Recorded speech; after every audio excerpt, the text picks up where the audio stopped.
Welcome everybody, good evening. My name is Andrew Getreyer. I'm the Managing Director of Harvard Hillel, and I'm very excited to welcome you tonight. This is the second event in our spring semester series on Israeli realities, diversity, and difference. The goal of this series is to bring a variety of speakers to the Harvard campus to increase understanding of the breadth, complexity, and diversity of Israeli society. We encourage you to engage with the rest of this series, which you will see on our emails and Instagram, and to keep your eyes open because there will be additional speakers and events being added throughout the semester. Harvard Hillel would also like to acknowledge the generosity of the Brachman family of Columbus, Ohio, in sponsoring this event. Specifically, we're grateful to Merom, class of 1958, Judith 60, Lavia 84, Sarai 86, and Shael, class of 90. The Brachman Family Initiative helps Hillel fulfill one of our essential objectives, increasing understanding and amity regarding Israel at Harvard University through programs which feature engaging aspects and compelling leaders in Israel's multifaceted culture and society. Tonight's speaker is quite appropriate for that mission. Hen Mazzig is a noted Israeli writer, speaker, activist, and social media influencer. It was on social media that I first encountered Hen, and I was struck by his powerful and unique voice as a proud Jew and Israeli who defies stereotypes and facile labels. Hen is of Mizrahi Jewish descent, his family having roots in Tunisia and Iraq. He is a forceful advocate for the Mizrahi community, as well as having been named as one of the top 50 NYC Jewish LGBTQ influencers. He's an IDF veteran, a Zionist, and a senior fellow at the Tel Aviv Institute. His new book, The Wrong Kind of Jew, a Mizrahi Manifesto. On behalf of Harvard Hillel, I am pleased to welcome the wrong kind of Jew, Hen Mazzig. Thank you. Thanks so much, Andrew, and thank you. Thanks for inviting me and for having me here. I've been a big follower and admirer of your work. And it's a pleasure to be with all of you tonight. I'm going to sit down because there's a chair. It's more intimate, so I think it would be wonderful to have a conversation tonight. And I'll be happy to answer any questions you have, and I'll leave some time at the end. I'll share a bit about myself, my story, and I would love to engage in a conversation. That's what I'm all about. And my story starts with my family, and I always start with my family because it's an important part for me for what I do. But it's also, I think it's a lot of who we are, is where we come from. And my family came to Israel in the early 50s from Iraq and North Africa, from Tunisia. My family from my mother's side came to Israel from Iraq. In Iraq, there was 150,000 Jews living in Iraq. Majority of them lived in Baghdad, which is the capital of Iraq. And the interesting thing is that when you ask Iraqi Jews to define themselves, they would probably say that they are Babylonian Jews. The reason that they're using Babylonian Jews is because they've lived in Iraq long before it was Iraq, long before the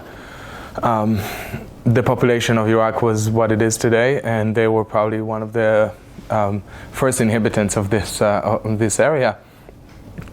My family lived in Baghdad, which meant that they were part of the culture. They developed the food, they developed the cuisine, they developed the culture there. They also developed the language. They have very specific Judeo-Iraqi Arabic that my grandmother and my mother still speak to this day.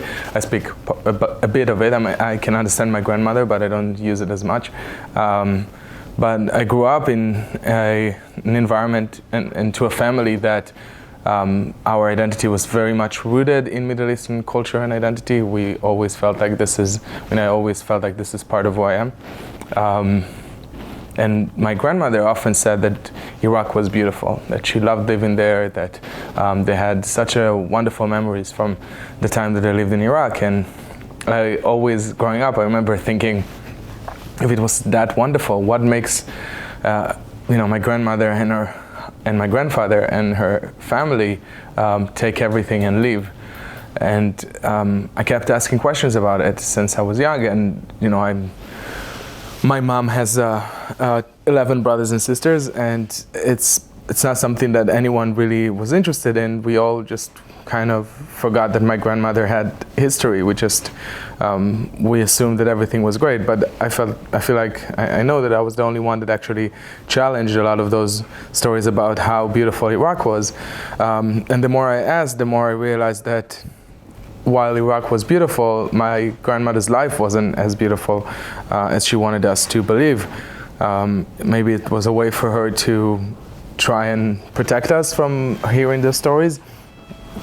But the more I asked, the more I realized that being Jew in Iraq before the creation of Israel meant that they were, even before that, meant that they lived as dhimmis. Dhimmi means a second-class citizen.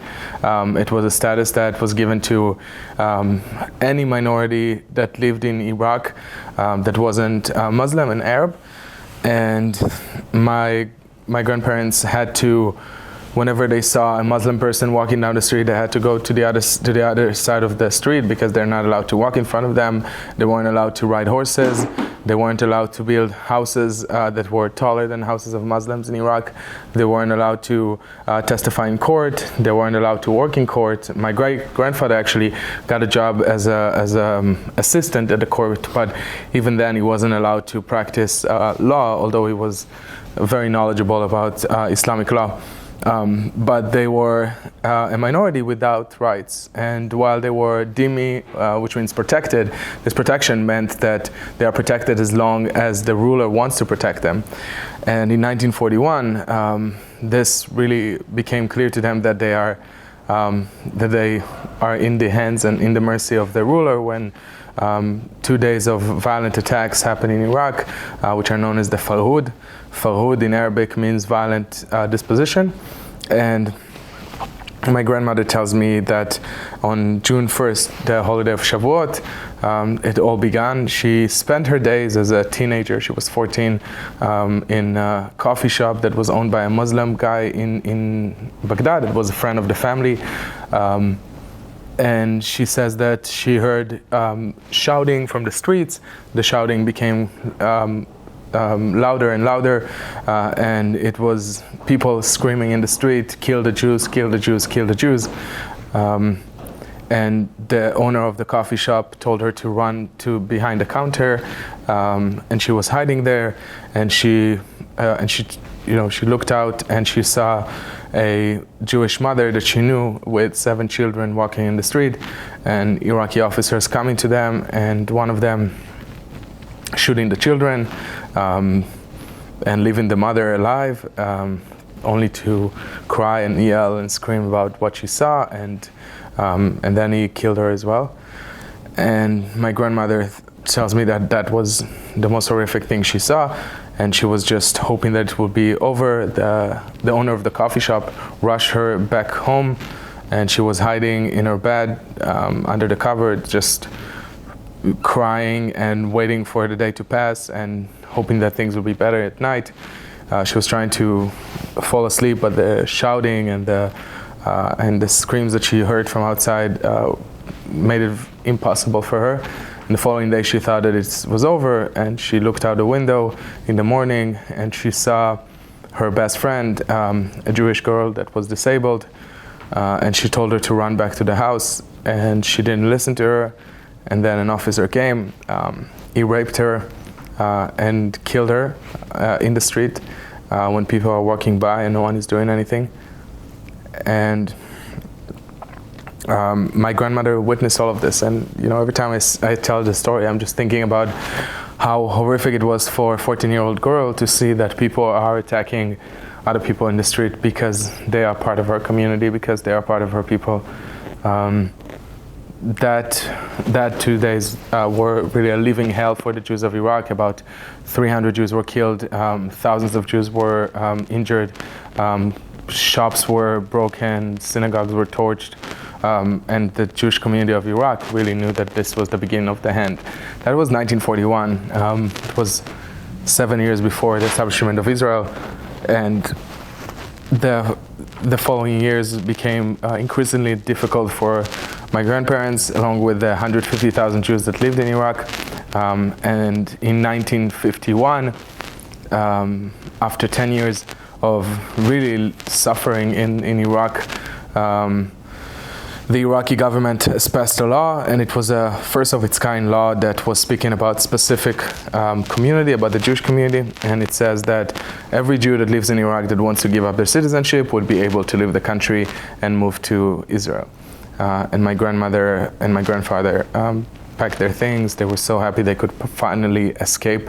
My grandmother says that she had a beautiful dress that she kept and she wanted to take with her to Israel because they were allowed to take one suitcase, and she put it in the suitcase and they rushed to the airport. When they got to the airport, all of their things were searched, and every gold, every jewelry that they had, everything was taken from them. They boarded the plane. It was a very old plane. There wasn't seats or anything. They just all huddled together, and then the pilot said that the plane can't take off because there's too many suitcases, so they had to throw out suitcases, and my grandparents' suitcase also was thrown out, so they had nothing at this point. And they flew to Israel, and they came hoping that things will get better now in this new country. And as they arrived to Israel, they were put in ma'abarot. Ma'abara means transit camps. Those were tin shacks and tents that were set up for Jews from the Middle East and North Africa. My grandparents weren't the only one that came, along with those 150,000 Jews from Iraq. Another 700,000 Jews arrived to Israel from Iraq, Tunisia, Morocco, Algeria, Iran. From throughout the Middle East, Jews were, and that's the definition of ethnic cleansing, were ethnically cleansed from every country they lived in. And the only place that will accept them, because 1950 America was not opening its gates to Jews from the Middle East unless they had an American citizenship or family. Neither did the UK. The only place they had to go to was Israel. And that was I think that's also part of why I see Israel as such an important part for me. It's not that Israel is just an idea and it's Zionism, and I believe that Jews should have the right, just like any other people, to have their own country, which I do believe in it, and I believe in our indigenous connection to the land. But it's also because it's the lifeline for over 1 million Jews that, while other communities, other Jewish communities might have the privilege of moving somewhere else, our people, and not many Jewish community, because even the Jews in Europe, I mean, they couldn't stay in Europe after all, because of course. But the Mizrahi Jewish community had nowhere else to go. It was either Israel or staying in Iraq, and those that stayed in Iraq ended up in 1969, 1961 as well, being hanged, and there were public hanging of Jews constantly in Iraq. And that's how it ended up with today, having 0 Jews living in Iraq from 150,000 people. At the same time, my family from my father's side came from Tunisia. They were part of the Mazzig people. Mazzig are the most indigenous people to North Africa, the first inhabitant of the Atlas Mountains, and about 5,000 of the Mazzig people were Jewish Mazzig, which means that they share both of those ethnicities and identities. And the situation in Tunisia wasn't better. During the Holocaust, there were forced labor camps in Tunisia. 3,000 Jews were sent to death camps in Europe. My grandparents were supposed to be also sent to death camps in Europe, but the war was over and they were saved. And then they thought things would get better, but it's just gotten worse. In 1942, the Rabbinical Association of Tunisia was dismantled by the government. Every Jewish sport association, cultural association, all of this was dismantled, and Jews were pretty much told that they need to leave. And in 1951, the same time that my grandparents are leaving Iraq, my grandparents are leaving Tunisia on a boat, coming to Israel. Again, the only place that would take them. I think this is such a crucial part of the history of the region and the history of the conflict that we're missing when we're talking about the conflict in the Middle East and how we got to where we are. Jews were not oppressed by Arab countries and Muslim countries that they lived in because of Israel. It happened long before the re-establishment of a Jewish state in the land of Israel. And another important thing is that when we're speaking about imperialism and we're speaking about colonialism, we need to recognize that what is an empire? And an empire is a place that, it's a country that extends its force to other lands, right? And they want to force local communities in different countries to adhere to their culture and speak their languages. And that's actually, language is the easiest test to recognize an empire. So if there's several countries that speak the same language, you know that it's rooted in an empire. That's why, I mean, English is spoken in so many countries because of the British Empire. The same way that French is spoken in so many countries, or Spanish, or Portuguese, and Arabic. Some sort of Arabic is spoken in 57 countries in the Middle East, and that's a result of imperialism. And empires build colonies in those countries, and they extend their control because they want to expand. It's not like the Arab colonialism and imperialism of the Middle East ended. There's still an Arab League, and there's still Arab countries that are coming together to extend their control and their economic and social control over this region. The difference with Israel is that Israel is a nation state. So you have an empire and nation state, and a lot of people reverse this equation and try to say that Israel is an empire. Israel is 0.03% of the Middle East. It's a tiny country. It's the only place that Hebrew is spoken at, so it can't be an imperial force unless they have extended their control. I mean, I know some people speak Hebrew in New Jersey as well, but Andrew, you know that. But that's not a result of Israel's imperialism. Rather, Israel is a country of indigenous people, and that's another important thing to define. What is indigeneity? Because indigenous doesn't just mean it's not genetics, right? Because if it was genetics, we all are indigenous to Africa. All people the human race started in Africa, right? Indigeneity means what is your connection to a land, and the connection means where you started as people. Every people started somewhere, and where they started is where the culture was developed and the language was developed, and this culture was distinctive to the one of the empire that they lived under. That's why Jews are indigenous to the land of Israel. That's where we started as people. That's where Hebrew was developed. That's where our culture was developed. And the only way to maintain your indigenous connection to a land is by things that Jews do, like pray towards Jerusalem. Our religious practices are a manifestation of our indigenous connection. That's how we manifest this connection, continue the connection. Indigenous rights do not expire. But it don't mean that if you have indigenous rights, you need to kick other people out of their land, or to tell that other people that they have no right. Indigenous people are very welcoming. I think that's why today in Israel you have 20% of Israelis that are Israeli Arabs, that are living in Israel. And that's the other question that I often get. Well, but if they are Arabs and they are part of the Arab Empire, how can they be a minority in a country? And that's very similar to the situation in Hungary or in Armenia, where you have a minority of Russian residents of those countries that, while they don't have their own country and they live as Russian minority and they're part of the Russian Empire, they are still part of this empire, and they will benefit from from holding this imperial identity. To say that the situation was easy to say that the story of the Jews from the Middle East and North Africa was easy when they came to Israel, it wasn't. There was a lot of challenges that Mizrahi Jews are still facing in Israel. We're talking about 55% of Israeli Jews today that are descendants of Jews from the Middle East and North Africa. So by the definitions of, if I look at critical race theory, majority of people in Israel are people of color. Majority of Jews in Israel are Jews of color, by the definition of critical race theory in America, which is quite different than other definitions, and it's quite foreign to Jewish identity and Jewish history. Because we had such a long diaspora, we probably had the longest diaspora of any people anywhere. And some of us lived in Europe for 600 years, but it doesn't mean that we had less connection to the land of Israel, or Jews that lived in the Middle East outside of Israel still lived in a diaspora. My family lived in a diaspora as well, outside of our land. But in the sense of racial stigmatization and racial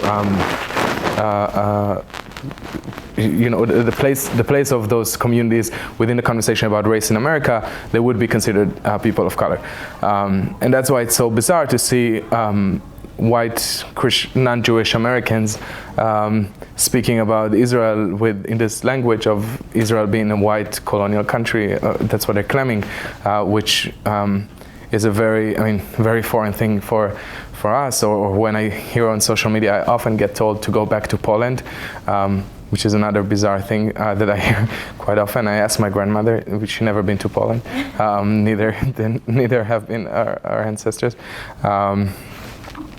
But yeah, so going back to the story of Mizrahi Jews was a story of hardship. In Israel, it took them a long time to get out of those transit camps, to move into first in the periphery. Some of them got to the center of Israel. And when I speak to my grandmother about I feel like she has a lot of trauma. I mean, I know she has a lot of trauma that she carries with her, and I always try to understand why isn't she letting go of this in a sense that understanding that she's safe now. When I wrote the book and I gave it to her the first time, she said, just make sure it doesn't get to Iraq. And I said, you haven't been in Iraq for so long. Why are you still afraid? And she said that while they moved out of Iraq, it never ended. In 1991, during the Gulf War, the rockets missiles were shot from Iraq to Israel, and they landed in Ramat Gan, which had the largest population of Iraqi Jews. So those Iraqi Jews that escaped Iraq got to Israel, thought that they were safe, and in 1991, they're getting rockets launched at them from Iraq. And she says that every time she sees violence from Palestinians towards Israelis, that's a reminder for her that of this same violence that they experience in the Arab world. So it's a trauma that doesn't even stay in the past. It's a trauma that they keep living, and it's keep on being revived quite often. And when I served in the army, I served as a humanitarian officer in the West Bank. I served in Hebron, Ramallah, and Jerusalem, and my work was to help Palestinian civilians in those areas and support human rights projects like building hospitals, building roads, helping Palestinian civilians that were caught in the conflict and needed emergency support and help, and often life-saving operations that we had to intervene in. And I was able to do that for 5 years, which was an amazing opportunity for me to work with people on the other side and promote peace, which I truly believe in.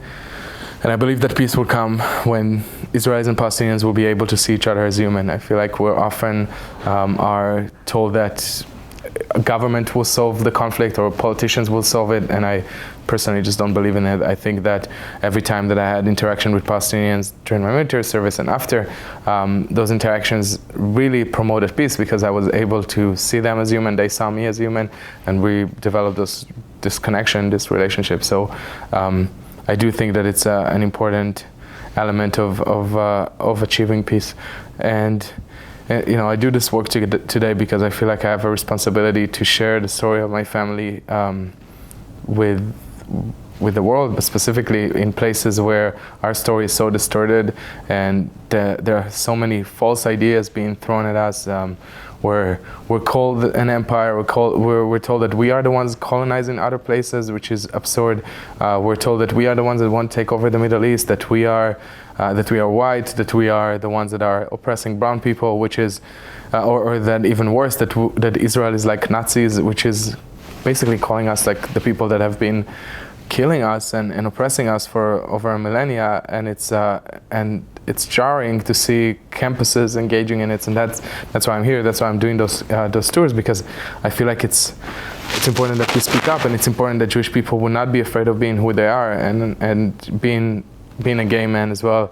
I grew up in the closet thinking that people would reject me for who I am. And the more people rejected me, the more people attacked me or said things about gay people. I mean, growing up in Israel, in my neighborhood, the term gay was slurred. People used it each other.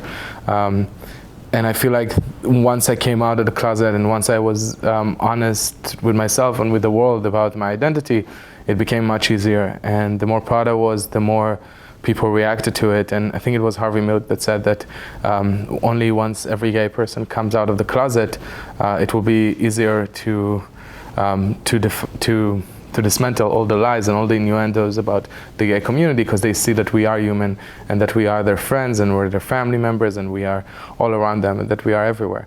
I think it's also true for the Jewish community. I feel like when we are facing attacks and when we're facing people that say horrible things about us, the default is to go into hiding ourselves and being ashamed or thinking that if we change, those people would change and they would stop hating us, but they won't stop hating us, and the situation will get even worse for us if we are not proud, if we are not outspoken. So I want to invite you all to come out of the closet every day as Jews, and I know it's hard, and I lived in America for a while, I live in London now with my partner, and it's a serious challenge to be your full self, but only once we do that, the situation and our life would be easier, and it will be easier for all Jews, for the future generations to come as well.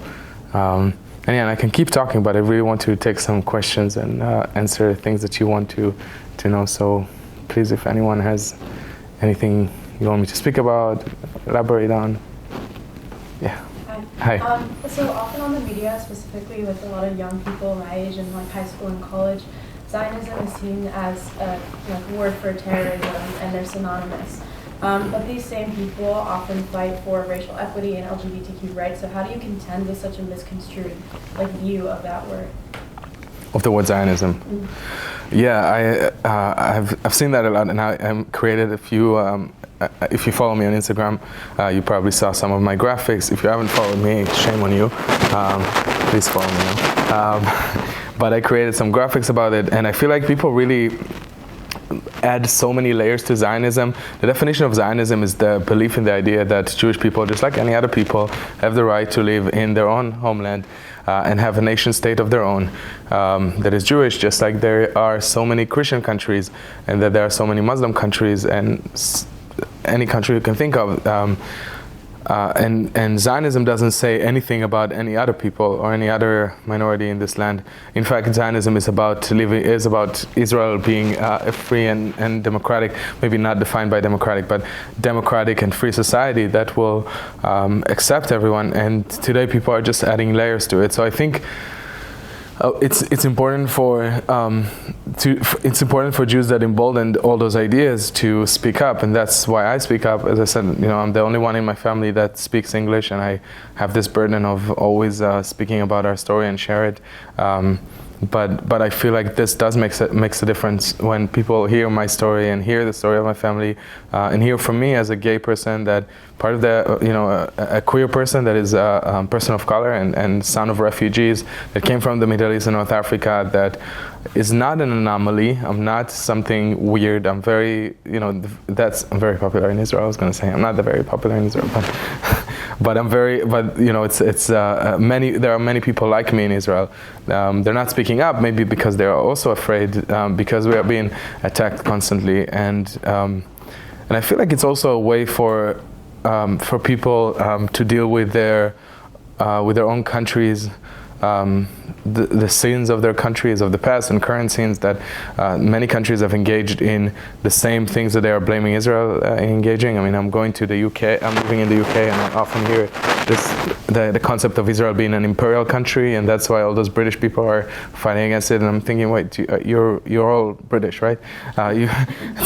You know what imperialism is, right?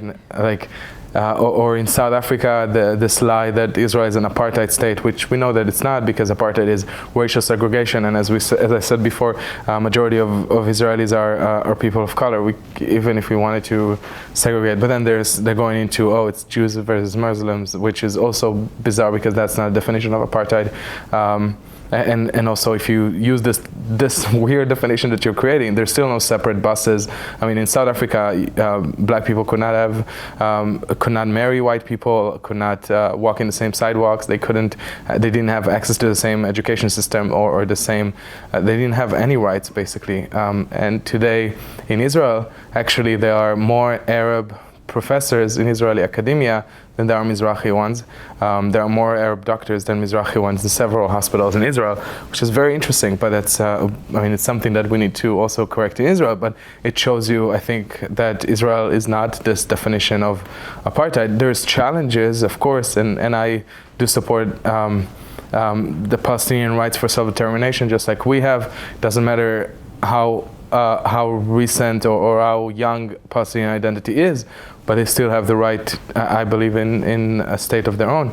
And many Israelis share this belief as well. Or when I hear in America that they're saying that Israel engaged in racism, or I hear in Canada that they're saying that Israel has committed a genocide against the indigenous population, all of those claims I feel come from those countries' past, that instead of dealing with what those countries have done and how they profit from human rights violations across the world, they just throw it at Israel as a way to deal with that, and it's not going to solve anything for them. So I think they really need to come into terms with their problems. I'm interested in how you think the situation in Israel right now is shaped by the Mizrahi-Ashkenazi divide, and if you think it is, or just being propagated by the media. It's interesting because I think that the situation right now in Israel, personally, I do support the people that are supporting democracy. I support democracy in Israel, and I don't think that there's any problem with people protesting with Israeli flags in the streets. Like, I hear a lot of people in the media trying to taint them as something that they're not, and I do hear from many politicians in Israel on the right, from Likud, that Likud used to be, it was the party that actually, for the first time, treated Mizrahi Jews as an important part of the country and gave them more attention, more rights. Begin was an incredible leader that saw all Jews as one and promoted that. But I feel like today Likud has changed into something else, and I feel like from hearing this rhetoric that they're doing the judicial reform. In Israel there's a whole conversation about the judicial reform, that the government is trying to take some of the power of the Supreme Court to themselves. And the problem with this is that the Supreme Court was the body that stopped legislations that were about harming minorities, and in the past really blocked them and was able to protect minorities. The Supreme Court wasn't intervening with every decision the government has made, but with specific ones. And now, if the government will have more power and they would be the ones to choose judges to the Supreme Court, it will be more challenging for the Supreme Court to protect minorities in Israel. That wouldn't be as big as a problem, I think, if it wasn't for several right-wing politicians that were making statements about how they don't believe that minorities like LGBTQ community should have equal rights, or some politicians that made really horrific statements. So that's and again, that's my personal. I recognize that I have bias and I have my personal take on this. But what I think personally about the use of Mizrahim, so part of it is that some of those politicians that are promoting the judicial reform are saying that they're doing it to make sure that there will be more representation of Mizrahim in the Supreme Court.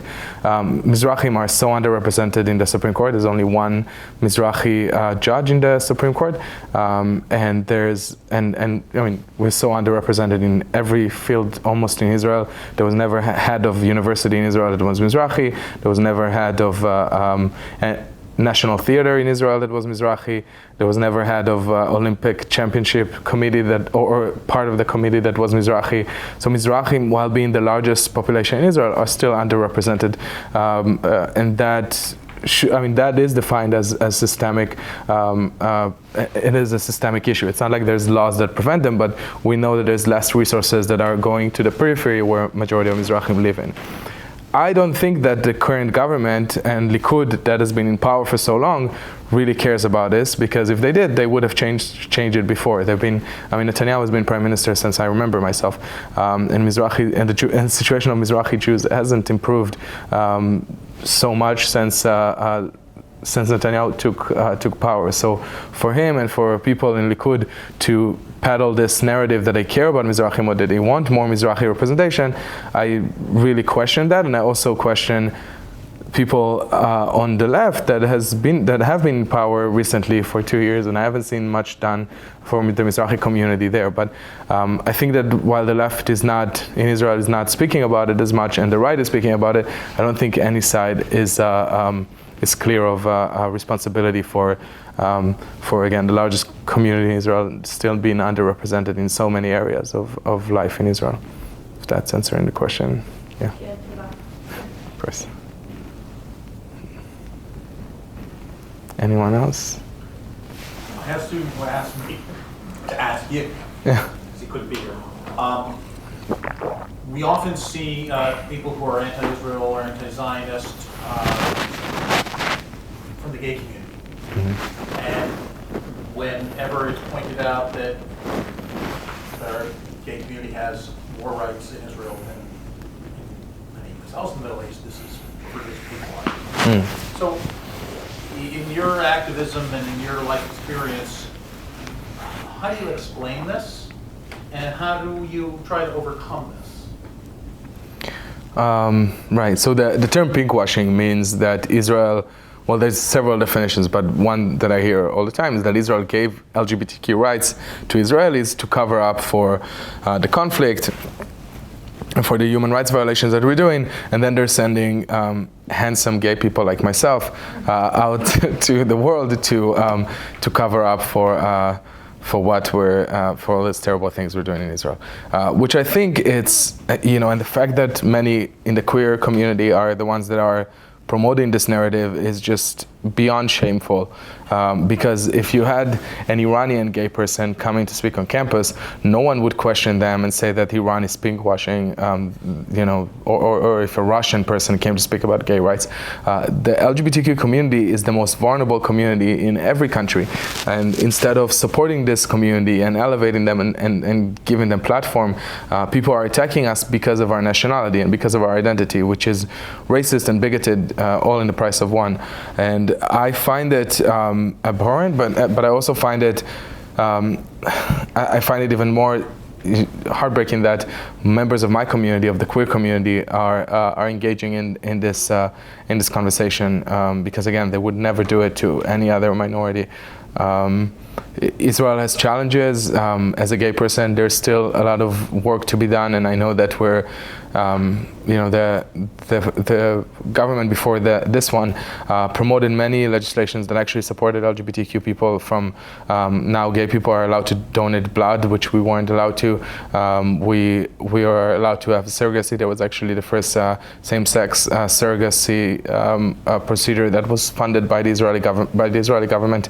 I mean, as part of the law, it happened just recently in Israel. So there's, if I was in Iraq or Tunisia, I wouldn't be alive now, probably for several reasons. But to ignore all of this, or to say that this was just a campaign of the Israeli government, is ridiculous, and it's also erasing the hard work of so many brave LGBTQ activists. No one gave us those rights. They had to go to the Supreme Court. They had to protest. They had to fight for the rights that we have now. It's not rights that were given to us. We had to fight for them, and we achieved so much. We still haven't achieved everything. There's still no same-sex marriage in Israel, which is an issue that we're still working on. Many Israelis are supporting and trying to fight for this full equality, because it's not because of LGBTQ discrimination. It is LGBTQ discrimination, but it's not just against LGBTQ people. It's the issue of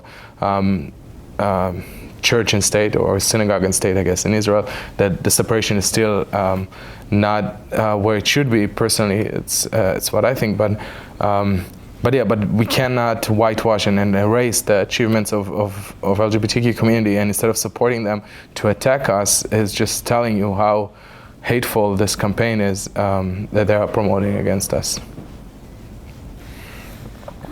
Have you ever had discussions with other people in the queer community about how gay people are treated, for instance, in Gaza,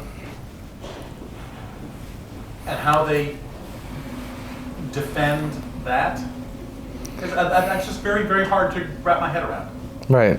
And they would answer, and I had a lot of conversations like this, and the answer is, that's The fact that they are doing that doesn't mean that Israel is better, and we need to fight, or that's what they're claiming, that we need to fight Israel because then the Palestinians in Gaza will have rights.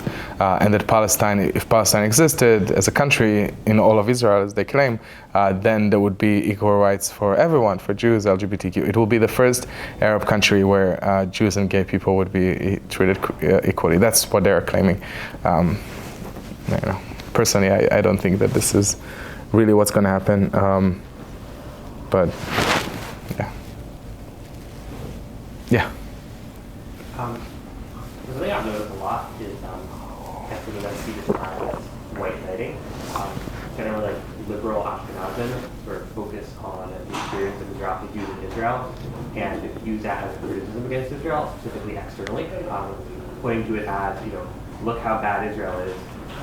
The white Jews treat the brown Jews poorly, whereas I've never actually heard a Mizrahi person use that in that way. Right? Almost every Mizrahi person I've spoken to loves Israel, and they all feel like, at least generally feel like intense gratitude for taking them in when they have nowhere else to go. So I guess have you experienced this personally, and what do you say to combat this? Yeah, I mean, there is. You're absolutely right. I mean, Mizrahi Jews in Israel, according to statistics, vote right-wing. They are more nationalistic in their ideas. Also, Mizrahi Jews in the States are more conservative with their opinions, and they're pro-Israel, by and large. There is a minority of anti-Zionist Mizrahim. They're very fringe and very small, like tiny minority, like handful of people. It seems like many of them are in the academia, and I don't know why they're writing many articles about how great life was in Iraq, and they're calling themselves quote-unquote Arab Jews, which is a ridiculous term that was made up by people that, you see other indigenous religious minorities in the Middle East, like the Copts, the Kurds, the Yazidis, the Mazzig people. Any minority in the Middle East that is not Arab would never try to call them Arab Copts. They would slap you probably. They would be very angry with that. But Mizrahi Jews in the West, or specifically this tiny minority of them that is using these terms, are dying to be accepted, and they think that this is a ticket in to say that they're Arab Jews, but that term was never used, and it's just completely, it's really, after everything we spoke about, it's just ridiculous to think that it was made up, and it's almost a spit in the face of my grandmother and everything they went through, because they were never Arabs and they were never accepted as Arabs, and because they were not Arabs, they had to leave. Because they were not Arabs, they were oppressed. If they were Arab Jews, life would have been amazing for them. It doesn't go to say that they're not very proud of their national identity, that they're very proud of Iraq, of the, my grandmother still listens to Kulthum, an Egyptian singer that was very popular in Iraq. They're still speaking Arabic, all of this, but they're still very proud of their identity. But to your question, regarding if I experience, I also experience people using Mizrahim as a way to specifically, not only Ashkenazi Jewish people that are critical of Israel, but also non-Jewish white people that, or non-Jewish even people of color that would use Mizrahim as a way to attack Israel. Always saying, if you want to use Mizrahim, you need to really speak to us and hear us, and then speak about us all the time. Don't just use us as a pawns when you want to attack Israel. And that's what they're doing. I haven't seen any of those people that I see all the time on social media and elsewhere speaking about Mizrahi Jews as, about the discrimination that we're facing. We don't want you to speak about the discrimination we're facing if you're not actually supporting us, because they don't really support us. They just want to speak about this as a way to attack Israel. In the same way that I don't like when I hear people speaking about Mizrahim as a way to attack Arab countries without caring about Israel, that want to promote some bigoted view about Arabs. I reject that as well. Like if you want to really engage with us, engage with us. If you care about Mizrahim, care about Mizrahim all the time. Don't just use us as a political football to attack your opponents.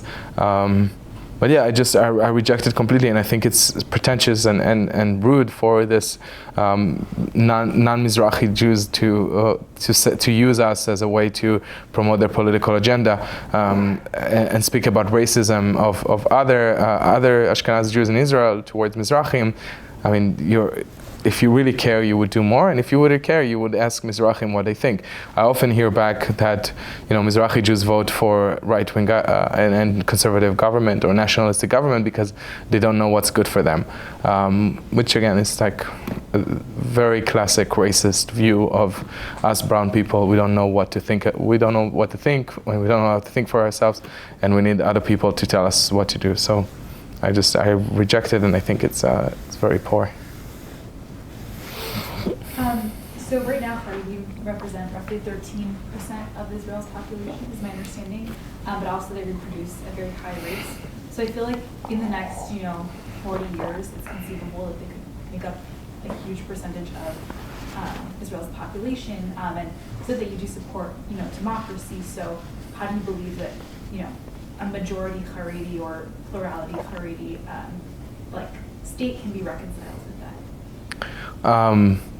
Well, I mean, I read those numbers. I read different numbers that predict different things about the future of Israel, and I would prefer to just see the future unroll.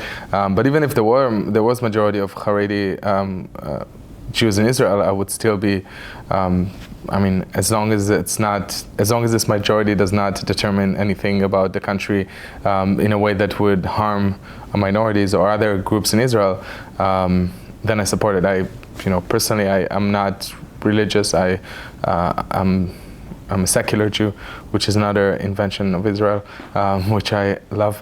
But yeah, I feel like if the religious authorities or the religious politicians, ultra-Orthodox politicians in Israel will have more power, that would be. I don't think it will be positive for the future of Israel, according to what they have, according to the legislations that they have promoted so far. With that being said, I still think that they should be able to promote their agenda in the government, and they should be able to vote for their own politicians and whoever they want and promote their agenda. I just feel like. I don't think that. Personally, I just don't think that it would be the majority. Maybe I don't know. We'll have to wait and see. But I'm sure Israel. I have so much confidence in the future of Israel. I don't think Israel is going anywhere. I think the Jewish people are so resilient, and we have dealt with so many struggles and challenges that have been thrown at us. Not only since Israel's creation, before that as well. How many times have we had challenges that we thought that it was going to be the end of the Jewish people, and we still survive and we still thrive, and I have full confidence in the future of the Jewish people. Yeah.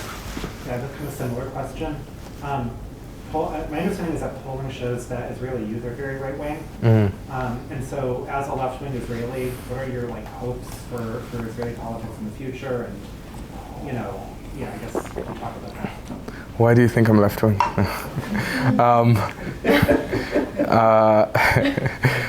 I think that the future of the country. Well, I think that the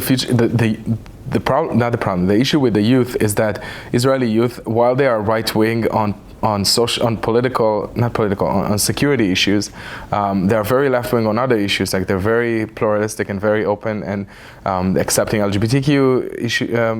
It's much more there's much more acceptance to LGBTQ folks in Israel today. In the younger generation, there's much more gender equality and on social issues, Israelis are very much on the left, but then young Israelis. But then when it comes to security and nationalism, they're much more to the right.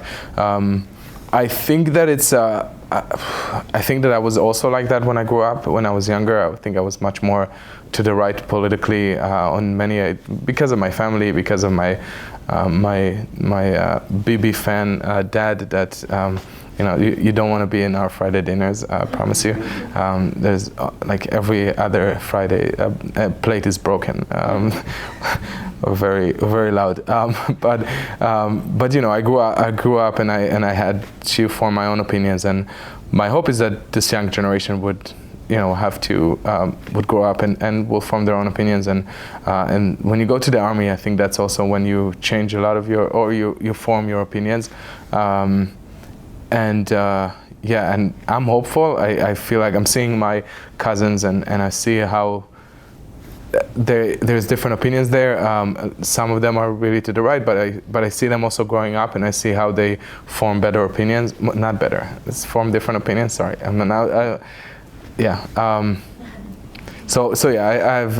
have confidence in the future of the Jewish people. Such a politician. Yeah.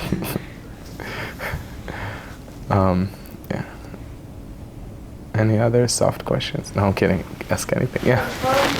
You spoke briefly about dismantling the idea that Israel is a colonial power, and I was wondering how you feel about the claim that Israel is a colony of the U.S. or is a product of U.S. imperialism, often citing the unconditional U.S. military aid. Right. That's an excellent question. I think that America is supporting so many other countries in the Middle East. In fact, I think they're giving Egypt the same amount of money in military aid. And so maybe Egypt is also an extension of America. I doubt that people would say it, but I don't think that Israel is an extension of America. I think some Americans would like to see it this way. If Israel was an extension of America, you wouldn't have Netanyahu coming to Congress a few years ago and defying Obama and speaking to Congress and saying what he wants to, or even defying what Biden is saying. I think we have a very close relationship between the countries, but I'm pretty sure that America is getting a lot more from us, and my hope personally, and maybe I can share it here with just you in the room and the internet, that my hope is that one day we wouldn't have to rely on American support, and I think Israel is heading there. I think we still need the support in the military support, but I feel like Israel would be able to invent enough and sustain ourselves. We are able to sustain ourselves. The support is military support that is coming in the way of Israel has to purchase 95% of the budget that is given to us by America by purchasing American weapon, which is in a way like also helping America and creating more jobs in America. But I think that this is, so that's what I mean when I'm saying like America is getting very good part of this deal, and just the fact that Israel there has been conversations in Israel about how one day we will not have to, or we hope to get to a place that we don't need to ask for American support and aid in this way, is telling you that we're not seeing ourselves as or Israel is not an extension of America. If it was also an extension of America, then we would be Americans. To make this claim, it's basically saying that Israel is like Israel to America is what America is to the UK, right? That it was a colony, that people came from the UK, British people moved from America, from Britain to America and started colonies, and that they are an extension of the UK, or Australia the same way, right? But that would mean that we have to have roots in the UK, or that's where we start from, and we haven't. And we don't have any relationship in the sense that we are because the other things that empires do, they send those colonies to use natural resources from a country, or use political power from a country and bring it back to the empire. And Israel is not giving anything in this sense to America, and no natural resources. Yes, of course, political support, but the political support is coming. Israel is getting more of the political support in this sense. So I think there's just relationship between the countries, but Israel is an independent country, and I think with all of this in mind, it can't be considered an extension of America or part of the American empire, and it's just really, it's such a convoluted way to use terms that have nothing to do with reality to describe it. It's just different. It's there's a relationship between America and Israel. There are relationships between Iran and Hezbollah, and there are relationship between Russia and China. There's relationship between different countries and around the world, and we just, we can. There's allyships as well that are being created. It's just not, and it doesn't fall under the category of imperialism. And then So I'm sure you've seen as, particularly as last year, the United States and half the states, whatever the number is now, women. Do you see Israel going the same way? Is there going to be that same, like, evangelicals, like the religious, because Israel, I understand, has some sort of reproductive justice, but is that going to be in danger as well, do you think? Yeah, that's a very good question, and it's a dangerous path. And I have to be honest, I'm seeing in Israel the last few years some ideas that are so foreign to us that I think coming from America.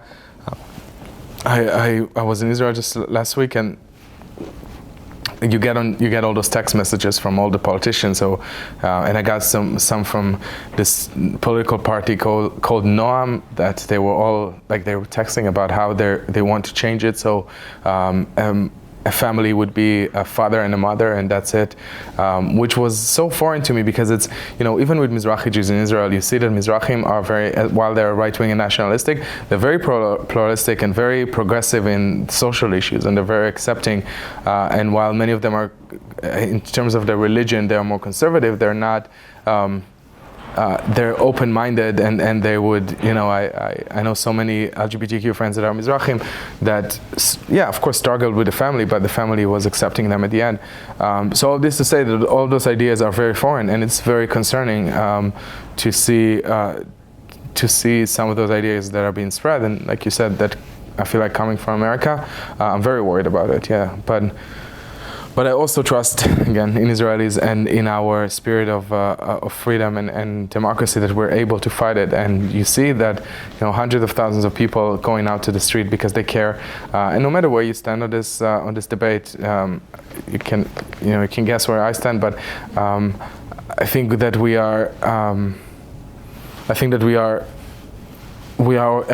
everyone are fighting for the best of the country, and there will be a place where both sides will have to compromise, I guess, but one side is fighting for democracy, and I feel like they're fighting against this issue. So that these are the things that I'm more confident that will be solved, and that it won't be a threat for the future of the country. So that's my personal take on that. Yes, and then you. You mentioned you lived in London, which obviously I think is great. But now you spent some time in the diaspora, obviously time in Israel. Like, do you see yourself becoming people in the diaspora, or eventually you plan on going back to Israel? The shoemaker walks barefoot, so I'm saying that. I live right now in London with my partner because he's British, and it's easier for us to live there right now. But we're both fully planning on moving to Israel and raise our kids in Israel. Mark, my partner, thinks that it's much safer in Israel than it is in London, which is kind of true. I don't think there are as many stabs in Israel as there are in London, and I mean, statistically speaking, and there are very safe neighborhoods there, and it's and I feel like for me it's that's my home, and I'm having fun living abroad right now, but I go back. I live between Tel Aviv and London, to be honest. I'm spending at least a week or 2 weeks a month in Israel. It's a 3.5-hour flight. It's not that bad.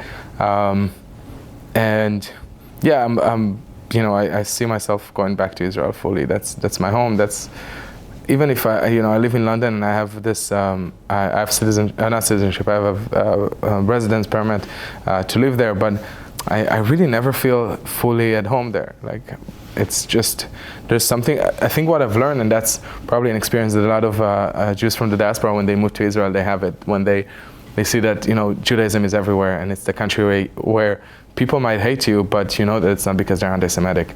And I feel like they'll have a lot of reasons to tell you what they think about you, but not because you're a Jew often. So it's and I feel like in the UK it's completely different. Like, every conversation I have, every other conversation I have everywhere, it's like constantly I'm being challenged for my identity, and it's like, where your accent is from, and I just don't want to say Israel because I don't want to get into this conversation when I'm getting coffee, you know, or I'm going to the coffee place by my house, and every Sunday there's like this old British people standing outside handing pamphlets about like flyers about Israel and about like being BDS supporting people, and I'm having conversations. I had so many conversations with them.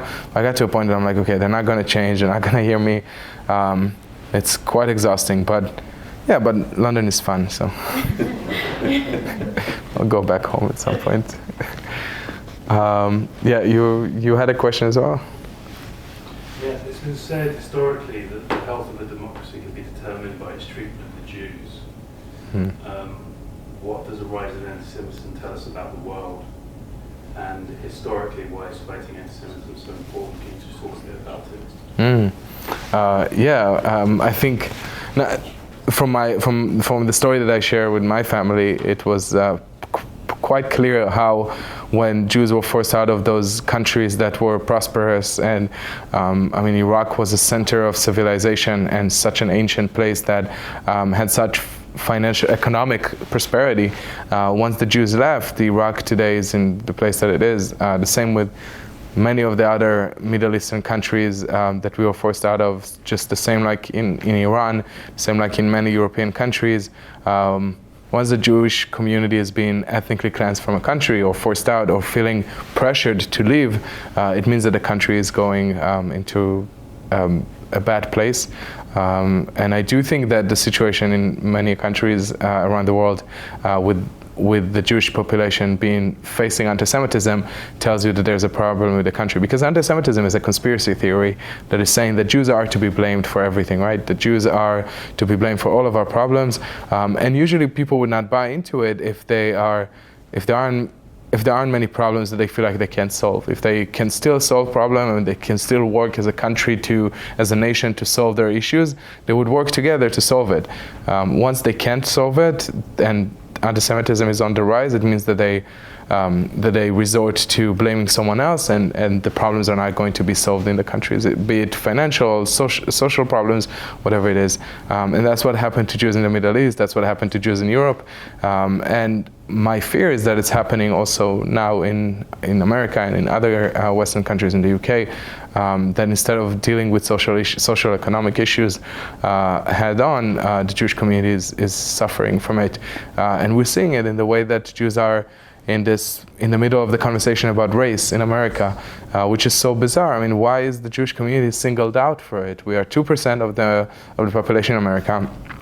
I had a conversation with Andrew earlier today about how in universities, Jews are not considered to be a minority to be accepted as a minority to a university. We are considered to be part of the majority or the dominated majority, which we're not. We're 2% of a country, a Christian country that the largest population in this country are Christian, which I don't have a problem with. I think it's fine to have a Christian country, like it's fine to have a Jewish country, but let's recognize it that Sunday is a day off here and Christmas is a holiday, is a national holiday, and it's one nation under God, not Moses' God, right?